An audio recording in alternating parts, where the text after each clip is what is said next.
The $500 million deal was minutes from being signed, cameras flashing, contracts ready, and smiles hiding secrets. But beneath the polished table and designer suits, something was wrong. A quiet maid stood by the door, her daughter clutching a folder no one had noticed. Everyone in that room thought they knew who held the power, until one small voice shattered the illusion. In a world built on money, race, and control, the truth was about to cost more than anyone could imagine. Because what happens when the richest man in the room realizes he's been played by the one person he never saw coming? Like and subscribe to join our community. Elias Karam was the kind of billionaire who believed he'd seen it all. Polished boardrooms, global deals, and people who bent their truths for his signature. His company was about to close a $500 million partnership with an elite Middle Eastern conglomerate, a deal that promised global expansion and limitless prestige. To Elias, it was just another victory waiting to be framed. The conference room shimmered with wealth. Marble floors, gold-edged folders, the faint scent of expensive perfume. Yet outside that glass door stood someone invisible to the powerful inside. Layla, the hotel maid responsible for polishing the room before the meeting. Her 12-year-old daughter, Amara, waited quietly in the hallway, clutching her mother's phone as she finished her shift. No one noticed them. Not the executives discussing profits, not the translators flipping through documents, not even Elias himself. To them, they were just background noise in a world too loud with power. But Amara had always seen things others didn't. She'd spent her childhood watching her mother work in rooms where decisions shaped futures, and she'd learned to listen. Really listen. That day, her sharp ears caught words whispered in Arabic, words that didn't match what was being translated for Elias. Layla dismissed it as business talk, but Amara's expression changed. Confusion first, then fear. As the meeting countdown began and the final contracts were placed on the table, Elias smiled, unaware that a storm was forming right outside his door, one that would expose more than fraud. It would reveal just how blind power can be when it refuses to see where truth really comes from. The meeting began with quiet confidence. Elias sat at the head of the glass table, his pen gleaming under the soft light. Translators whispered between languages, assistants shuffled papers, and a room full of wealth prepared to make history. Cameras waited outside the door.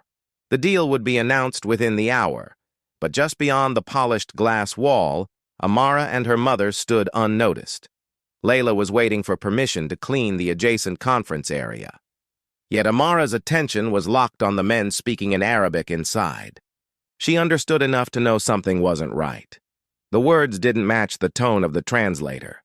What was being said wasn't what Elias was being told. Her mother tugged her arm, whispering, "Don't listen, Habibti, it's grown-up business." But Amara couldn't let it go. She could hear phrases like, "He'll never see it," and "he trusts too easily." A laugh followed, quiet, sharp, and cruel.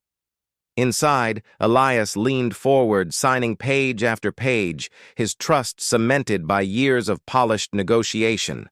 He prided himself on reading people, yet this time his confidence was a mask, hiding his own blindness.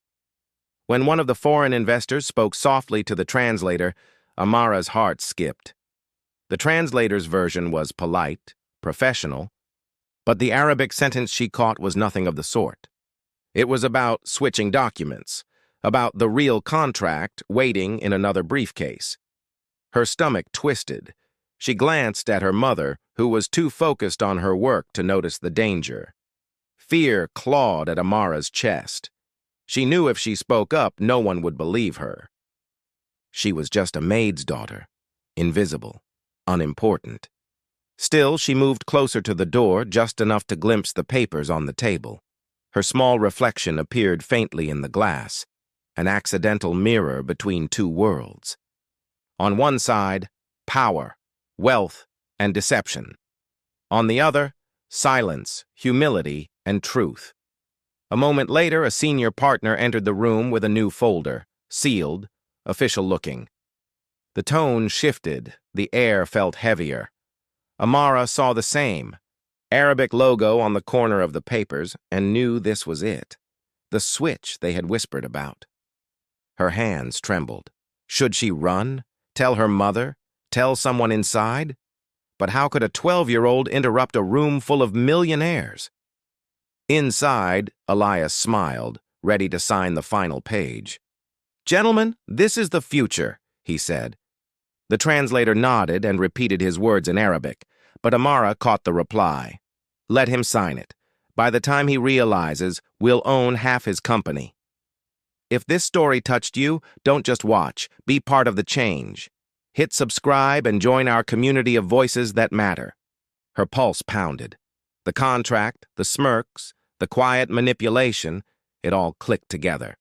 Amara realized her mother's boss was about to lose everything. Then the doors opened.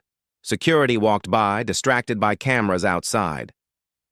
Amara took a single step toward the room, clutching her mother's phone in both hands.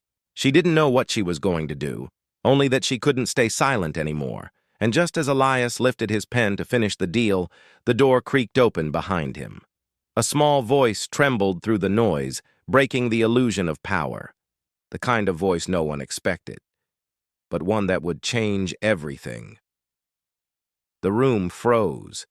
Every pair of eyes turned toward the small figure in the doorway. Amara stood trembling, her mother behind her, whispering her name in shock. The billion-dollar silence that followed was louder than any shout. Elias frowned, confused at first. A child interrupting a deal of this magnitude was unthinkable. Cameras outside the room still flashed through the glass, but inside, time had stopped. Amara's voice was shaky, but clear. She spoke in English, first, then repeated in hesitant Arabic, mimicking what she'd overheard moments before. Her words hit the table like a thunderclap. "You said you'll switch the contracts. You said he'll never know." For a second, no one moved. Then the translator's face drained of color. One of the foreign partners barked in Arabic, but Amara continued, her voice cracking. "You're lying to him! You're stealing from him!" Layla grabbed her daughter's hand, whispering for her to stop, but the truth was already out. The investors exchanged furious looks.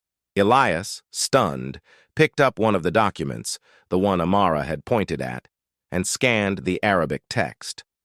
The translation beneath it was clean, professional, and completely different. His heartbeat thundered in his ears. "Get me a new translator," he ordered, his voice low and shaking. Within seconds, an independent translator from the hotel staff was brought in. The true meaning of the contract unfolded line by line, clauses rewritten, ownership shifted, profits rerouted. Everything was a setup. The billion-dollar empire he built was seconds from being stolen.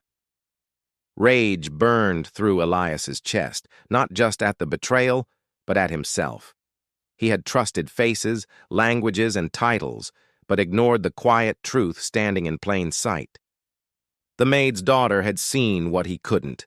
One of the investors stood trying to leave, but security was already at the door.